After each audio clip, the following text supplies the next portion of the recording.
প্ৰথমবাৰৰ বাবে নিযুত মইনা আঁচনিৰ ৰূপায়ণ আৰম্ভ কৰিছিলোঁ আৰু এই আঁচনিখনে আজি গৌৰৱেৰে সৈতে দ্বিতীয় বছৰত ভৰি দিলে। আজি আমি দ্বিতীয় বৰ্ষৰ বাবে এই আঁচনিখন আৰম্ভ কৰিবলৈ গুৱাহাটী বিশ্ববিদ্যালয় আৰু অসমৰ বিভিন্ন মহাবিদ্যালয় উচ্চতৰ মাধ্যমিক বিদ্যালয়ত আমি সমবেত হৈছোঁ।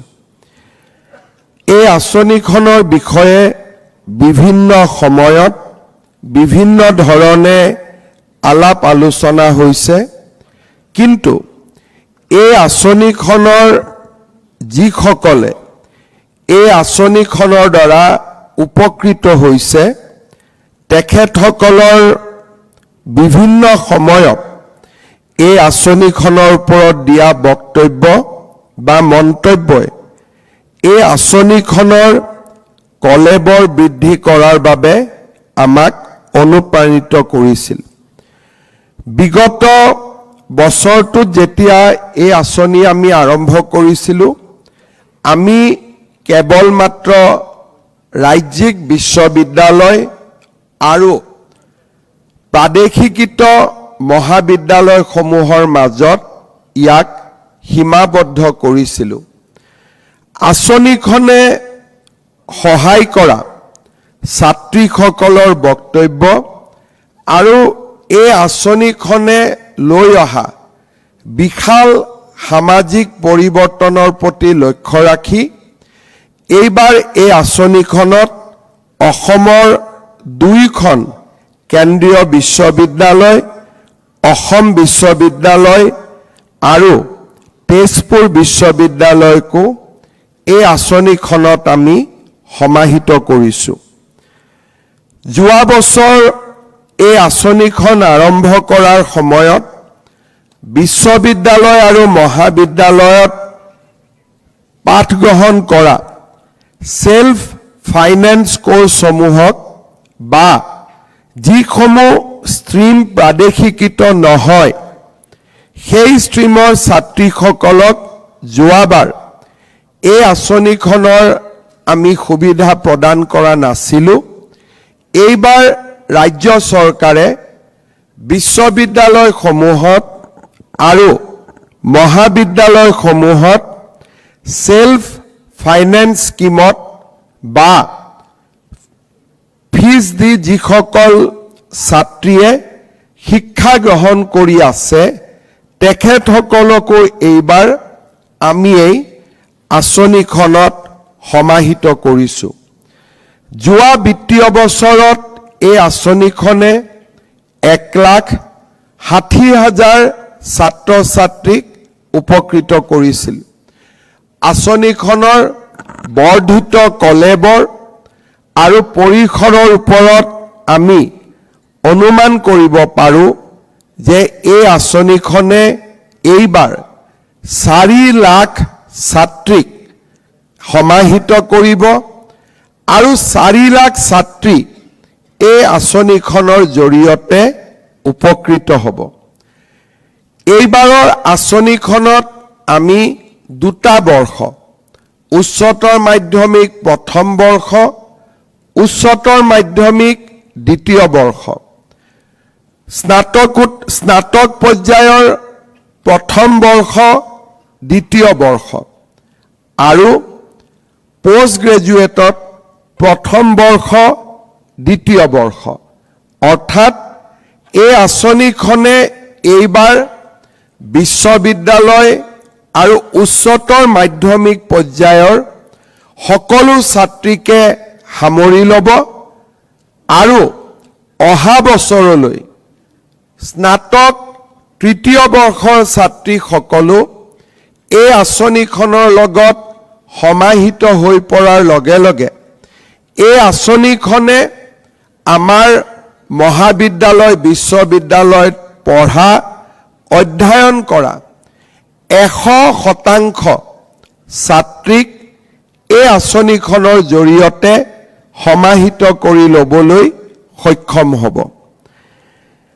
এই আঁচনিখন যোৱা বছৰ আমি আৰম্ভ কৰিছিলোঁ আৰু আমাৰ প্ৰচেষ্টা হৈছে যে এই আঁচনিখনৰ জৰিয়তে ক্ৰমাগতভাৱে ইয়াৰ কলেবৰ বৃদ্ধি কৰি আমি 10 লাখ আৰু 10 লাখকে আমি এক নিযুত বুলি কওঁ 10 লাখ ছাত্ৰীৰ জীৱনত আমি এটা যোগাত্মক প্ৰভাৱ বা ইতিবাচক প্ৰভাৱ আমি পেলাব বিচাৰোঁ আমি যদি অলপ সময়ৰ কাৰণে এই আঁচনিখনৰ প্ৰভাৱৰ বিষয়ে আলোচনা কৰোঁ ঘৰৰ পৰা 5 বা 10 কিলোমিটাৰৰ ভিতৰত যিসকল ছাত্ৰীয়ে হায়াৰ ছেকেণ্ডাৰীত নামভৰ্তি কৰিছে তেখেতসকলে বিদ্যালয় খুলি থকা প্ৰতিটো মাহতে চৰকাৰৰ পৰা 1000 টকাকৈ লাভ কৰিব আমি যদি চাবলৈ যাওঁ দৰাচলতে বিনামূলীয়া নামভৰ্তিৰ পিছত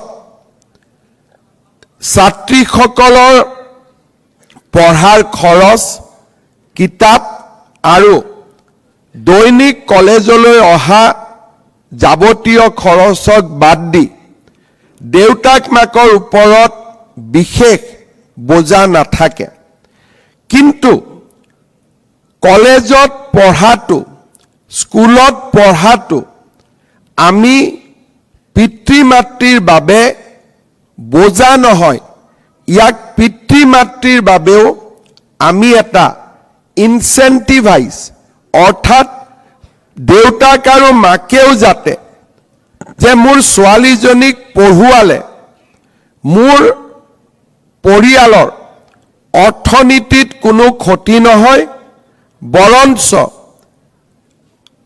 এটা জীৱন বা মোৰ ছোৱালীৰ জীৱন আমি চৰকাৰী খৰচত নিৰ্মাণ কৰিব পাৰিম আৰু মোৰ সঞ্চিত যিখিনি পুঁজি থাকি যাব যিখিনি মই মোৰ ছোৱালীজনীৰ ওপৰত ব্যৱহাৰ কৰিবৰ কাৰণে ঠিক কৰিছিলোঁ এতিয়া মই মোৰ ল'ৰাজনৰ ওপৰত তাক ব্যৱহাৰ কৰিব পাৰিম বহুতে মোক প্ৰশ্ন কৰে যে ছাত্ৰসকলক এই আঁচনিৰ ভিতৰত আমি কিয় অনা নাই ঘৰত যদি এগৰাকী ভায়েক থাকে আৰু এগৰাকী ভনীয়েক থাকে ভনীয়েকজনীৰ পঢ়াৰ দায়িত্ব চৰকাৰে গ্ৰহণ কৰাৰ লগে লগে ছোৱালীগৰাকীৰ পঢ়াৰ ওপৰত দেউতাকে যিখিনি টকা খৰচ কৰিম বুলি ভাবি থৈছিলে obviously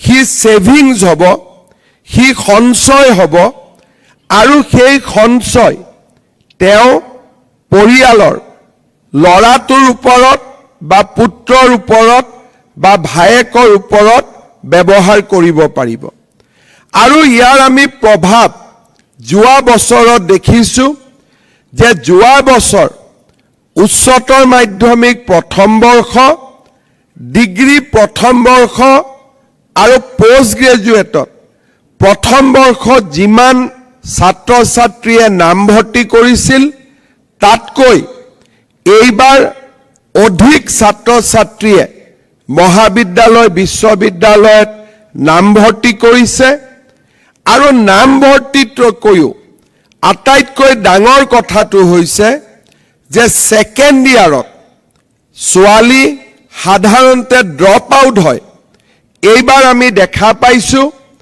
যে হায়াৰ ছেকেণ্ডাৰী সেকেন্ড ইয়াৰত কোনো ছোৱালীয়ে স্কুলৰ পৰা নিজক আঁতৰাই অনা নাই ডিগ্ৰী সেকেন্ড ইয়াৰতো কোনো ছোৱালীয়ে কলেজৰ পৰা আঁতৰি অহা নাই আৰু পোষ্ট গ্ৰেজুৱেটতো কলেজৰ পৰা আঁতৰি অহা নাই লগত আৰু এটা কথা মই নিশ্চয় ক'ব লাগিব যে এইবাৰ দুদিন পিছত আমি গম পাম যে হায়াৰ ছেকেণ্ডাৰী আৰু ডিগ্ৰীত কিমান ছোৱালীয়ে বিয়াত বহিছে আমি আশা কৰিছিলোঁ যে ডিগ্ৰী আৰু হায়াৰ ছেকেণ্ডাৰীত কোনো ছোৱালীয়ে বিয়াত নবহিব। এতিয়া আমি কিমান সফল হৈছো, কিমান সফল হোৱা নাই, এইবাৰ নিযুত মইনা কিমানে পাব, সেই পৰিসংখ্যাটো আমাৰ সন্মুখলৈকে ওলাই আহিব। কাৰণ আমি ডিগ্ৰী আৰু হায়াৰ ছেকেণ্ডাৰীত যিসকল ছোৱালীয়ে বিয়াত বহিব অলপ কষ্ট কমে, সেইকাৰণে আমি তেওঁলোকক নিযুত মইনা আঁচনি দি থাকিম।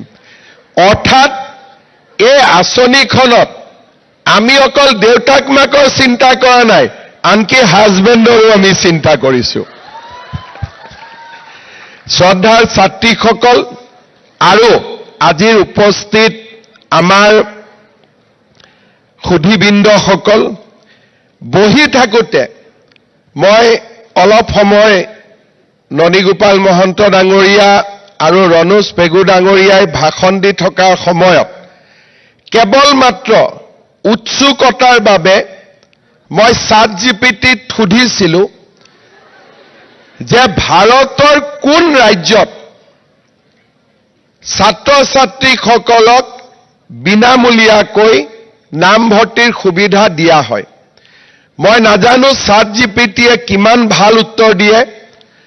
উত্তৰত মোক কোৱা হৈছে যে অসমত, কেৱল মাত্ৰ অসমত কলেজ আৰু বিশ্ববিদ্যালয়ত বিনামূলীয়া নামভৰ্তিৰ ব্যৱস্থা কৰা হয়। ইয়াত মোক আৰু কৈছে যে তামিলনাডুত OBC, অন্যান্য পিছপৰা আৰু জনজাতীয় ছাত্ৰ ছাত্ৰীক বিনামূলীয়া এডমিশ্যন দিয়া হয়। আৰু এখন ৰাজ্যত মই নাম ক'ব খোজা নাই, কেৱল মাত্ৰ ক'ব পাৰোঁ কৰ্ণাটকত ধৰ্মীয় সংখ্যালঘু ছাত্ৰ ছাত্ৰীসকলক বিনামূলীয়া নামভৰ্তি কৰা হয়। তাৰমানে অসমেই, মই একৰ্ডিং টু ChatGPT কৈছোঁ, বহুত আগলৈকে যোৱা নাই, so I am subject to correction। আজি অন্তত প্ৰাৰম্ভিকভাৱে আমি ক'ব পাৰোঁ যে ভাৰতৰ ভিতৰতে অসমেই এনেকুৱা এখন ৰাজ্য হ'ব য'ত নেকি আমি ইউনিভাৰ্চেল ফ্ৰী এডমিশ্যন ছাত্ৰ ছাত্ৰী আৰু সকলোকে আমি ইউনিভাৰ্চেল ফ্ৰী এডমিশ্যনৰ ব্যৱস্থা কৰি দিওঁ। এই স্কিমবিলাকত আমি যেতিয়া ইম্পেক্ট চাব যাওঁ, আমাৰ ৰিচাৰ্চ স্কলাৰসকলৰ ইম্পেক্ট এছেছমেণ্টৰ নিয়ম বেলেগ হ'ব, কিন্তু ৰাজনীতি কৰা মানুহৰ কাৰণে আমি ইম্পেক্ট ইনষ্টেণ্টলি আমি পৰীক্ষা কৰিব পাৰোঁ।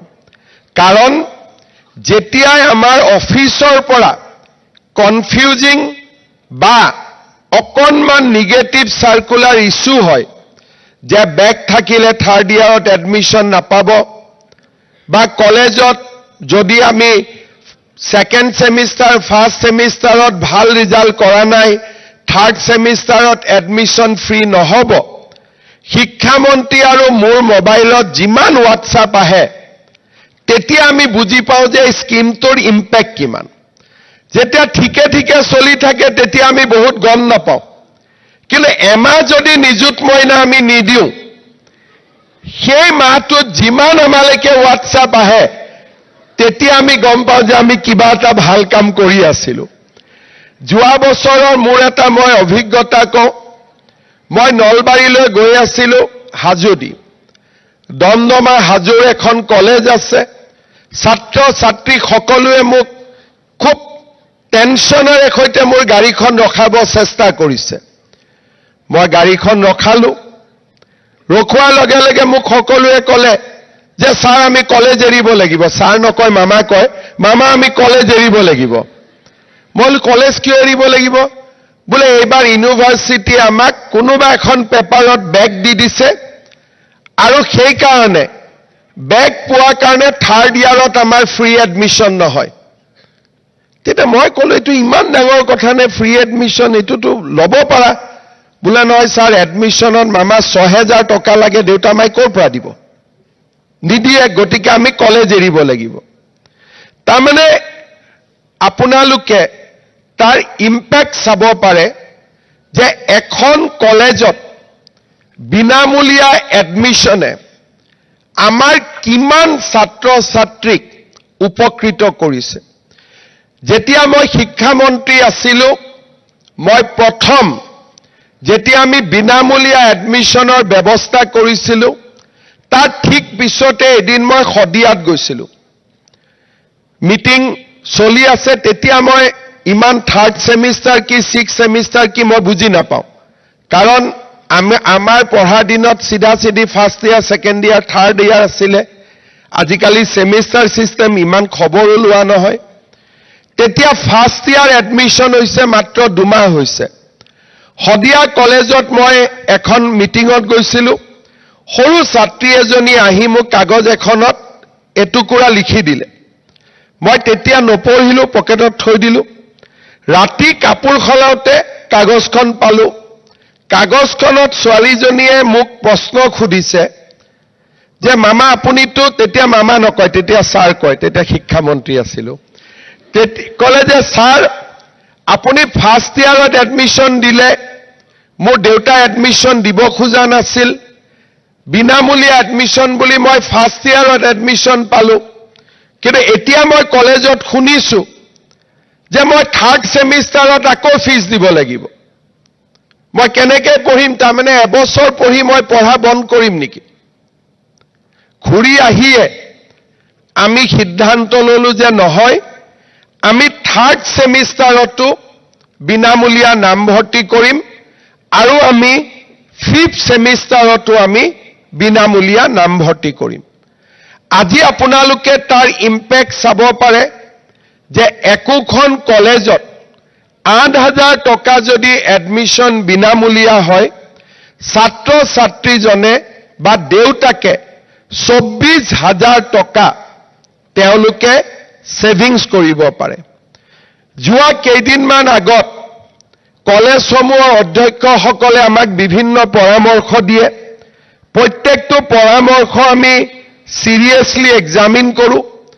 তেওঁলোকে আমাক 2-এজন অধ্যক্ষই মোক পৰামৰ্শ দিছিলে যে ছাৰ এডমিশনটো টকা দি ল'ব দিয়ক, পইচা দিব দিয়ক, আৰু এডমিশন হোৱাৰ পিছত বেংকৰ একাউণ্টত আপোনালোকে টকাটো ছাত্ৰ ছাত্ৰীসকলকে ৰিইম্বাৰ্স কৰি দিব। যেনেকৈ গেছ কিনিলে প্ৰথমতে টকা দি কিনিব লাগে, পিছত একাউণ্টত টকাটো সোমাই যায়। পৰামৰ্শটো ভালেই আছিলে। আহি পেলাই মই 2-3 দিন, যেনেকৈ বিভিন্ন জন্তু আছে খাদ্যলৈ বহুত দিন পাগলি থাকে, লাহে লাহে খাই থাকে, তেনেকৈ ময়ো কাগজখন লৈ বহুত দিন চিন্তা কৰি থাকিলোঁ।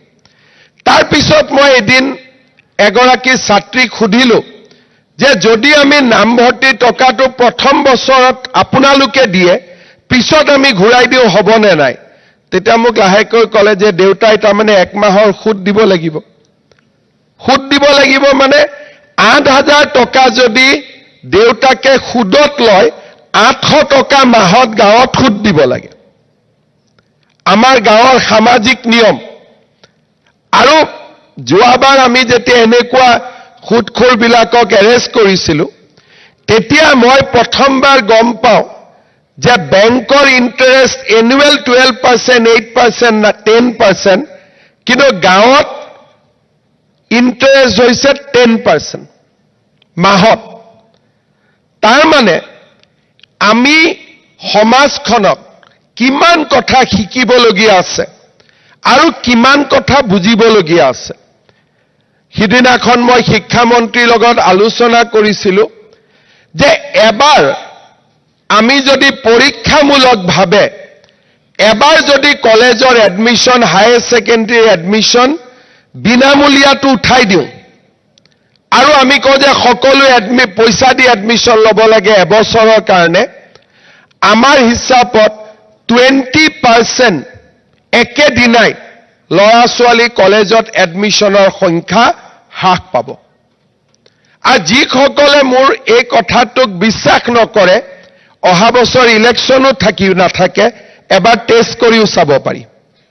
কিন্তু আচলতে এইটো নহয়। টেষ্ট কৰাৰ প্ৰয়োজন নাই।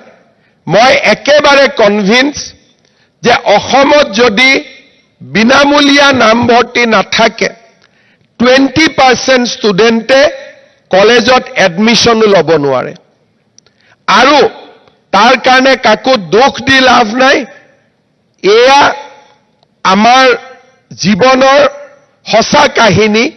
কাৰণ চাহ বাগিচাৰ শ্ৰমিক আৰু নিতৌ ডেইলি উপাৰ্জন কৰা পিতৃ মাতৃয়ে 2জন 3জন 4জন সন্তানৰ 8,000 টকাকৈ এমাহত 40-50,000 টকা এডমিশ্যনত ব্যয় কৰিব নোৱাৰে।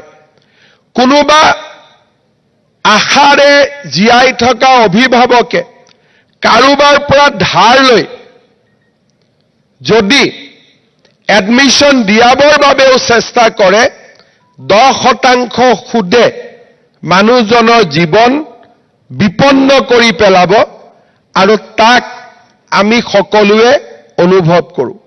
সেইকাৰণে যোৱা 7 বছৰ অসমৰ বিভিন্ন মহাবিদ্যালয়ৰ অধ্যক্ষৰ তীব্ৰ হেঁচাৰ পিছতো আমি বিনামূলীয়া এডমিশ্যন অব্যাহত ৰাখিছিলোঁ আৰু প্ৰত্যেকবাৰ এডমিশ্যনৰ আগতে মই নিজে শিক্ষামন্ত্ৰীৰ লগত কলেজসমূহৰ প্ৰিন্সিপালৰ এখন মিটিং পাতো যে আপোনালোকে যেন প্ৰত্যক্ষভাৱে নহলেও পৰোক্ষভাৱে হলেও ল'ৰা ছোৱালীৰ পৰা টকা পইচা এডমিশ্যনৰ নামত নলয়। আজি সেই এটা আঁচনিয়ে আমাক যোৱা 7 বছৰে দিয়া ইম্পেক্ট আমি আৰু এখোজ আগুৱাই লৈ আমি কেইবাটাও নতুন আঁচনি গ্ৰহণ কৰিছিলোঁ। মেট্ৰিকত আজি ফৰ্ম ফিল আপ কৰিবৰ কাৰণে আমি এটকাও নলওঁ। সেৱাক প্ৰয়োজনীয় ধন ৰাজ্য চৰকাৰে যোগান ধৰে। হায়াৰ ছেকেণ্ডাৰীত আমাৰ যি পৰীক্ষাৰ ফিজ তাক চৰকাৰে নলয়, তাকো ৰাজ্য চৰকাৰে ৰিইম্বাৰ্ছ কৰে। মোৰ মনত ইয়াকো চিন্তা কৰি থাকে যে এই আঁচনিসমূহে আৰু ইতিবাচক ফল পাব আমি যদি আৰু কেইটামান নতুন নতুন কাম আমি কৰিব পাৰোঁ। চৰকাৰৰ আৰ্থিক অৱস্থাৰ লগত সংগতি ৰাখি আমি অসমৰ ছাত্ৰ ছাত্ৰীৰ কল্যাণৰ বাবে নিৰন্তৰ কাম কৰি আছোঁ আৰু আমি কাম কৰি গৈ থাকিম। কেতিয়াবা কেতিয়াবা আমাৰ ৰাজনৈতিক প্ৰতিদ্বন্দ্বীসকলে মোক যেতিয়া কয় যে নিযুত মইনা আঁচনিৰ জৰিয়তে আপুনি হিতাধিকাৰী সৃষ্টি কৰিছে, মোৰ উত্তৰ এটাই, সেই হিতাধিকাৰী কোনো ৰাজনৈতিক দলৰ নহয়। এই হিতাধিকাৰী অসমৰ ভৱিষ্যতৰ কিছুমান মানৱ সম্পদ হিচাপে আমি নিৰ্মাণ কৰিছোঁ। ই অসমৰ হিতাধিকাৰী, ই কোনো দলৰ হিতাধিকাৰী নহয়, আমাৰ সমাজৰ হিতাধিকাৰী, যিয়ে নেকি আমাৰ সমাজখনত জ্ঞান আৰু প্ৰজ্ঞাৰে আমাৰ সমাজখনক অনাগত দিনত আলোকিত কৰিব। আজি আমাৰ ৰাজ্যত যেতিয়া কোনোবাই আমাক সমালোচনা কৰে যে আমি কোনো এটা জাতি কোনো এটা পক্ষক সমৰ্থন কৰোঁ, অৰুণোদয় নিযুত মইনা আঁচনিত যি ধৰণে প্ৰতিটো জাতি উপজাতি ধৰ্মৰ লোক উপকৃত হৈছে সি সকলো সমালোচনাৰ অন্ত পেলায়। কাৰণ আমি কোনো আঁচনিতে কোনো সম্প্ৰদায়ৰ নাম নিবিচাৰোঁ, আমি জাতিৰ নাম নিবিচাৰোঁ, আমি এটাই মাত্ৰ বিচাৰোঁ যে আপুনি তুমি যাতে কলেজত পঢ়ি থকা আৰু নিজৰ পিতৃ মাতৃক গৌৰৱান্বিত কৰা। আজি আমাৰ ৰাজ্যখনত অকল বিনামূলীয়া এডমিশ্যন আৰু নিযুত মইনাই নহয়, আমি সম্ভাৱনা আৰু সম্পদৰ দুৱাৰখনো ছাত্ৰ ছাত্ৰীসকলৰ বাবে আমি মুকলি কৰি দিছোঁ। আমি বিশ্বাস কৰোঁ যে আমাৰ ৰাজ্যত শিক্ষা প্ৰতিষ্ঠান আৰু শিক্ষা সংস্থানৰ ব্যাপকতা হ'ব লাগে, যাতে আমাৰ অসমৰ পৰা ছাত্ৰ ছাত্ৰীসকল ওলাই গৈ আজি বাহিৰত পঢ়িব নালাগে, আমাৰ ৰাজ্যখনতে সম্ভাৱনা আৰু সম্পদ দুইটাই যাতে নিৰন্তৰ বাঢ়ি যাব পাৰে। আজি আমাৰ ৰাজ্যত অভূতপূৰ্বভাৱে বৃদ্ধি হোৱা বিশ্ববিদ্যালয়ে ছাত্ৰ ছাত্ৰীসকলৰ বাবে পোষ্ট গ্ৰেজুৱেট পঢ়াৰ পথ মুকলি কৰি দিছে। যোৱা সৌখিদিনাখন আমি অসমত নতুনকৈ 7খন বিশ্ববিদ্যালয়ৰ কাম আৰম্ভ কৰিছোঁ। আজি ব্যক্তিগত খণ্ডতো আজিম প্ৰেমজীৰ দৰে বিশ্ববিদ্যালয়ক অসমত অনাৰ বাবেও যিয়ে নেকি সামাজিক ন্যায়ৰ ওপৰত গুৰুত্ব দিয়ে, তেনে বিশ্ববিদ্যালয়কো অসমত অনাৰ বাবে আমি প্ৰচেষ্টা চলাইছোঁ।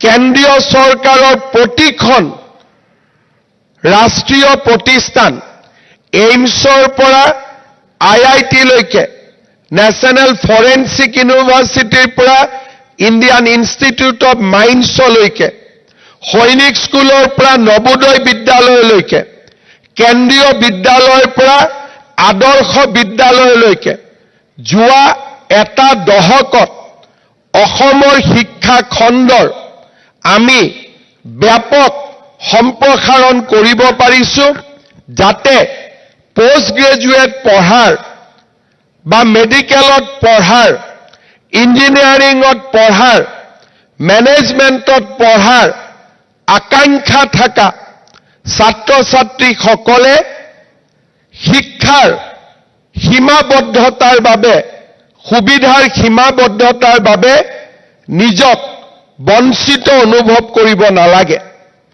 আজি আমি আমাৰ উচ্চ শিক্ষাৰ গতি আমি ইমানেই তীব্ৰতৰ কৰিছোঁ যে আজি অসম ভাৰতৰ ভিতৰতে ডেন্সিটি অফ ইউনিভাৰ্চিটি আৰু ডেন্সিটি অফ মেডিকেল কলেজেছ আমি প্ৰথম 10খন ৰাজ্যৰ ভিতৰলৈ আহিবলৈ সক্ষম হৈছোঁ।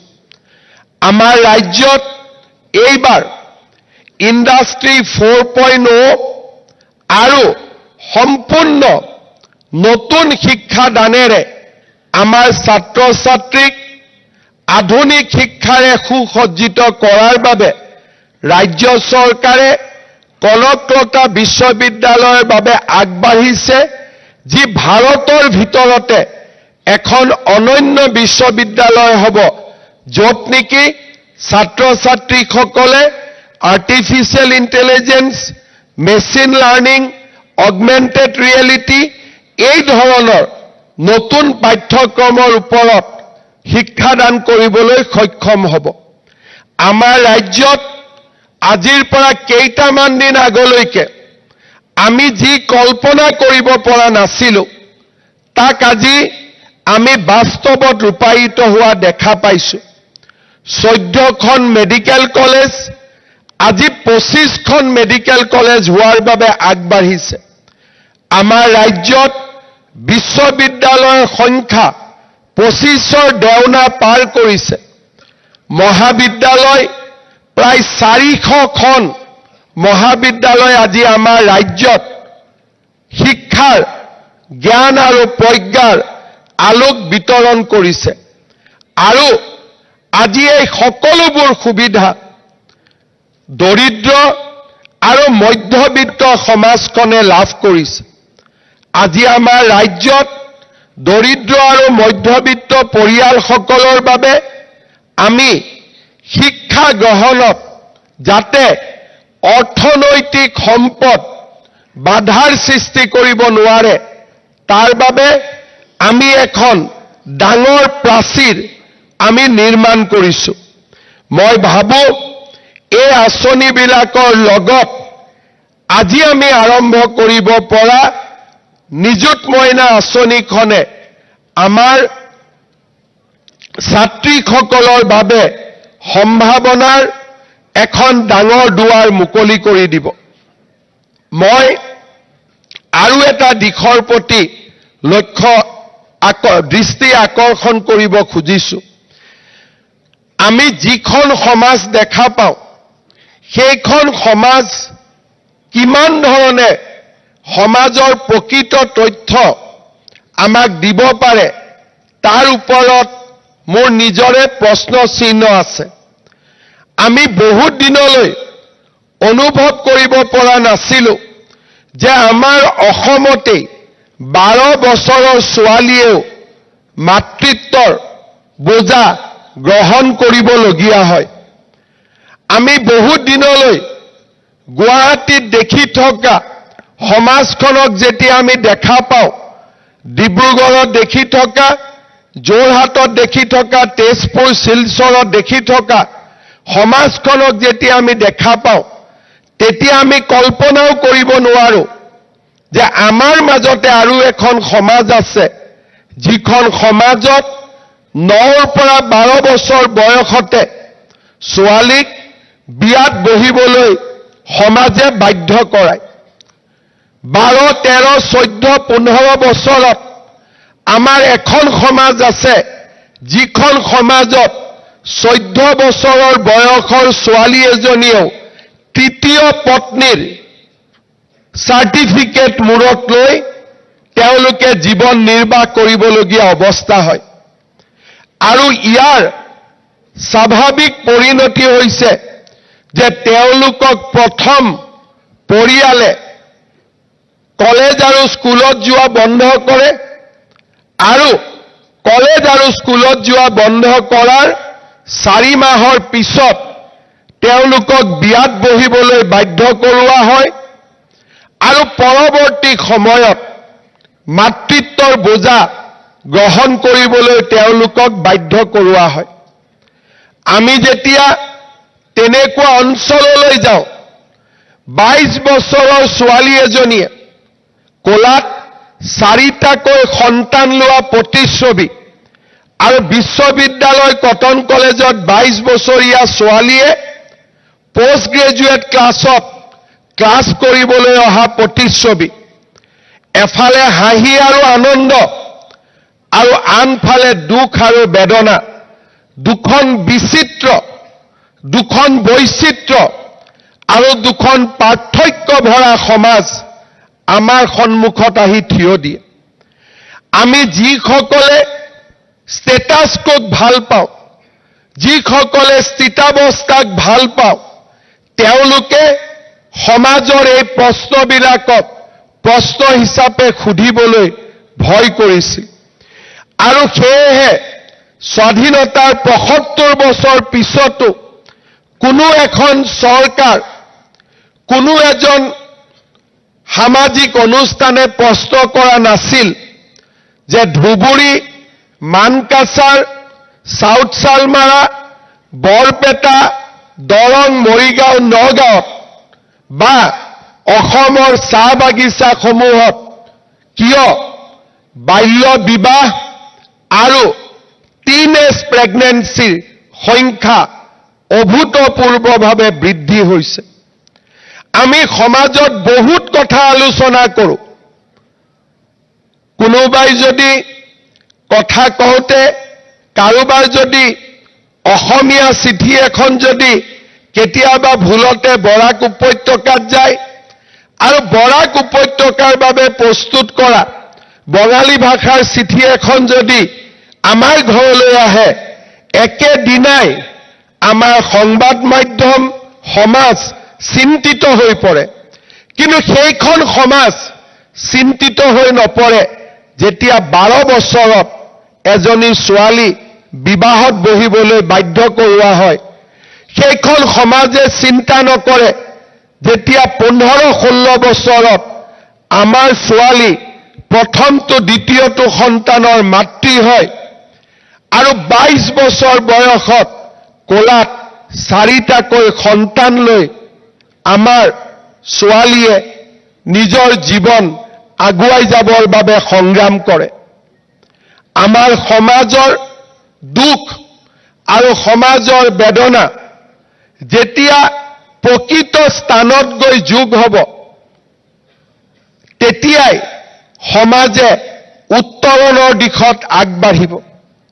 আমাৰ নিযুত মইনা আঁচনি সেইখন সমাজৰ বিৰুদ্ধে আমি গ্ৰহণ কৰা এখন আমাৰ প্ৰতিবাদৰ আঁচনি, যে ছোৱালীক আপোনালোকে যদি পঢ়ুৱাব নোৱাৰে তেতিয়াহ'লে ছোৱালীক জন্ম দিয়াৰ আগতে বা সন্তানক জন্ম দিয়াৰ আগতে আমি 3 বাৰ চিন্তা কৰিম। মোৰ যদি পৰিয়ালৰ আৰ্থিক ব্যৱস্থাই দুটাতকৈ সন্তানক পঢ়াবৰ বাবে স্বীকৃতি নিদিয়ে তেতিয়াহ'লে তৃতীয়টো সন্তান জন্ম দিয়াৰ নৈতিক অধিকাৰ মোৰ আছেনে নাই? এই প্ৰশ্নবিলাক সমাজে কৰিবলৈ আৰম্ভ কৰিব লাগিব। যোৱা 4টা বছৰে চাইল্ড মেৰেজ অৰ্থাৎ শিশুক বিবাহৰ বাবে বাধ্য কৰোৱা 12,000 ব্যক্তিক আমাৰ চৰকাৰখনে কাৰাগাৰলৈ প্ৰক্ষেপ কৰিছে। আৰু আজি আমি গৌৰৱান্বিত যে আমাৰ ৰাজ্যৰ আদালতে তেনেকুৱা বহু কেইজনক যাৱজ্জীৱন কাৰাগাৰৰো নিৰ্দেশ দিছে।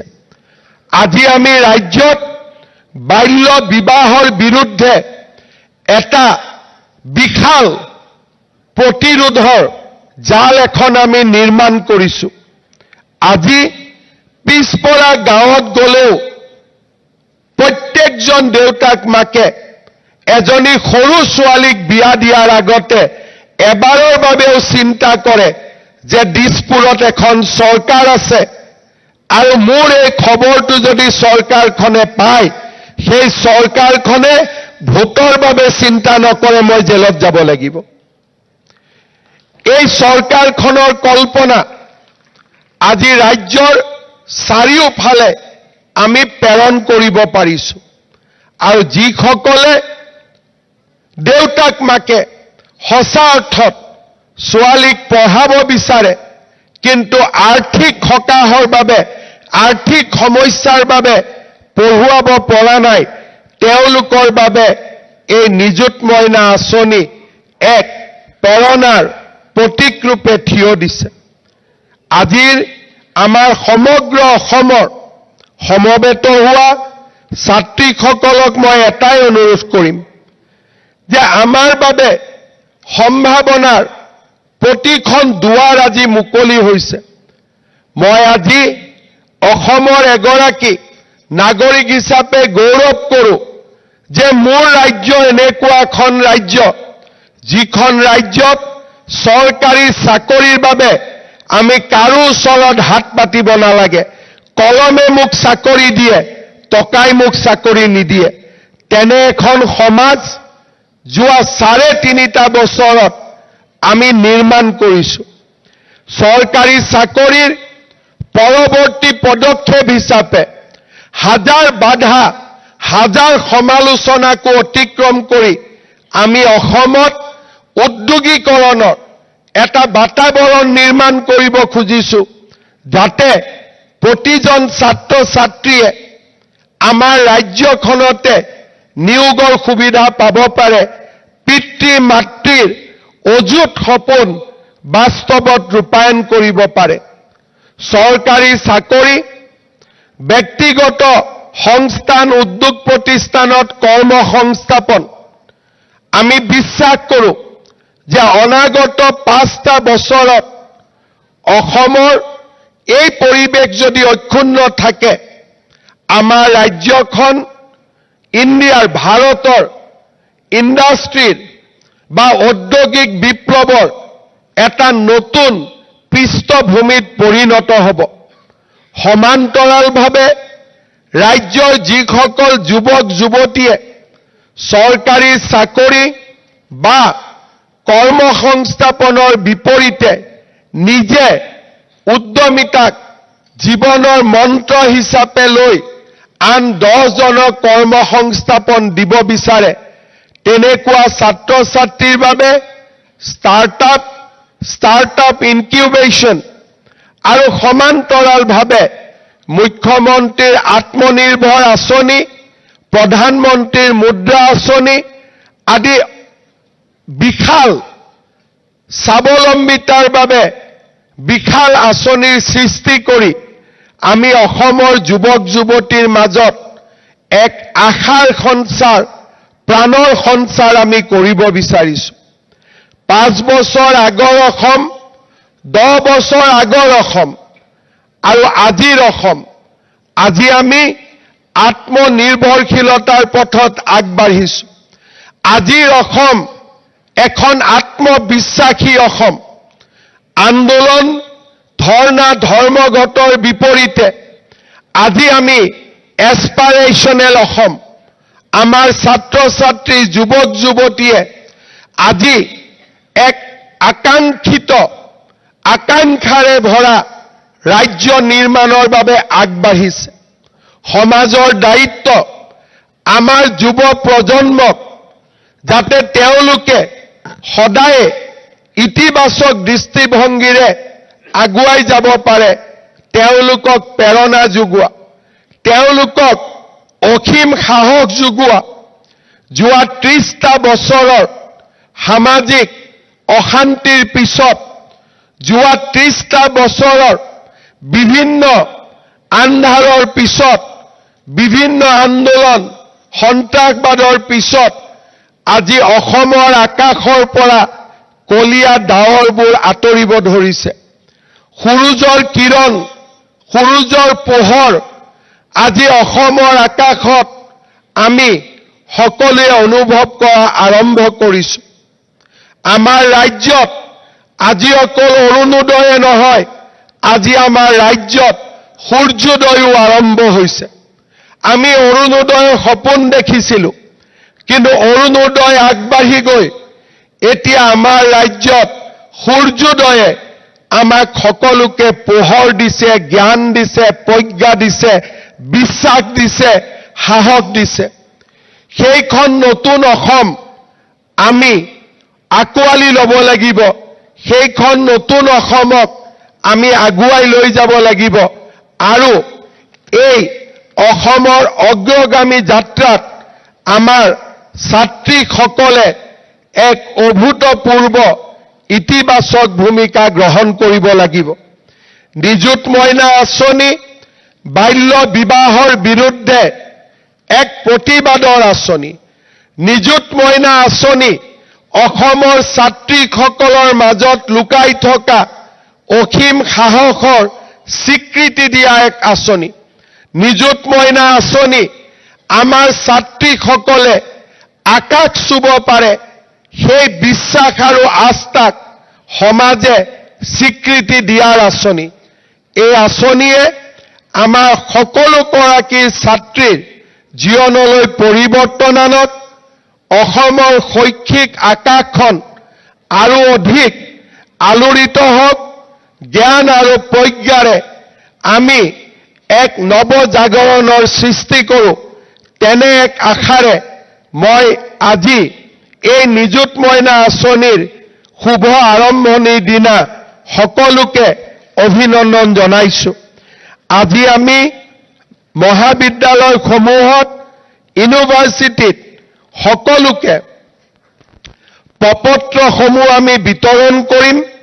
মই আশা কৰিম যে 5 ছেপ্টেম্বৰৰ ভিতৰত দৰ্পণ আৰু সমৰ্থ পৰ্টেলত শিক্ষাগুৰুসকলে এই আবেদনসমূহ আপলোড কৰি দিব, যাতে আমি অক্টোবৰ মাহৰ প্ৰথম সপ্তাহৰ পৰা নিৰবিচ্ছিন্নভাৱে নিযুত মইনা আঁচনি ছাত্ৰীসকলক দি যাব পাৰোঁ। মোৰ শিক্ষা প্ৰতিষ্ঠানৰ অধ্যাপকসকললৈ অনুৰোধ, আপোনালোকে যেন ৰাজ্য চৰকাৰক এই দিশত সহযোগিতা কৰে। এগৰাকী ছাত্ৰীও যাতে বাদ পৰি নাযায়। সকলোৰে বেংক একাউণ্ট, সকলোৰে eKYC, এই সকলোবোৰ যাতে সুন্দৰভাৱে হয়, তাৰ বাবে আপোনালোকে ছাত্ৰীসকলক প্ৰেৰণা যোগাব আৰু নিযুত মইনা আঁচনিয়ে যাতে প্ৰতিগৰাকী ছাত্ৰীকে আনন্দিত কৰে, অনুপ্ৰাণিত কৰে আৰু জীৱন যুদ্ধত জয়ী হ'বলৈ সহায় কৰে, তাকে কামনা কৰি পুনৰ এবাৰ অসমৰ সকলো ছাত্ৰীকে আজিৰ দিনটোত অভিনন্দন জনাই মই মোৰ বক্তব্যৰ সামৰণি মাৰিছো। ধন্যবাদ। জয় হিন্দ, বন্দে মাতৰম। যিকোনো খবৰৰ বাবে যোগাযোগ কৰক 7099017330 লগতে 7099017110 নম্বৰত।